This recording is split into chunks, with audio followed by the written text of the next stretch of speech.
大家好，我哋跟住落嚟會講關於 Premier 呢個考試裏邊嘅筆試評核嘅方法同埋裏邊嘅內容。咁基本上裏邊咧就會分有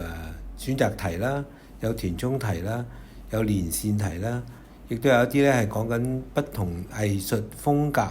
嘅表達嘅方法啦。然後有啲咧係講緊唔同畫家係屬於邊個時期嘅一啲問答啦，亦都會有一啲咧係根據某一啲時期嘅風格而畫嘅一啲創作畫。第一類題目咧就係選擇題，裏邊都係有關一啲名畫同埋藝術風格或者名畫嘅畫家嘅選擇。第二類題目咧就係一啲填充題，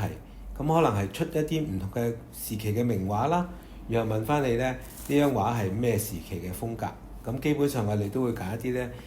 風格好突出嘅亦都好出名嘅畫作為呢個題目。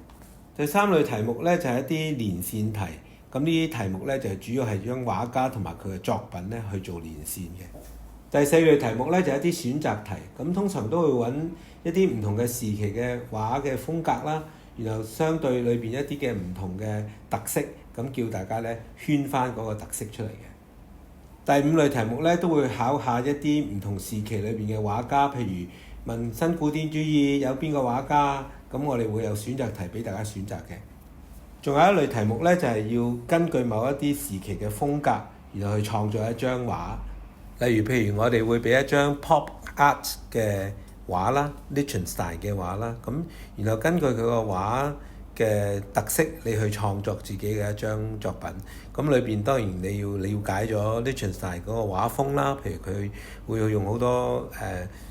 類似漫畫式嘅表達方法啦，佢會用咗漫畫嘅網點啦，佢會有時會寫啲字喺個畫面裏邊啦。咁如果你了解咗 Lichtenstein 嘅畫風咧，咁你就根據佢嘅畫風咧去創作一張，咁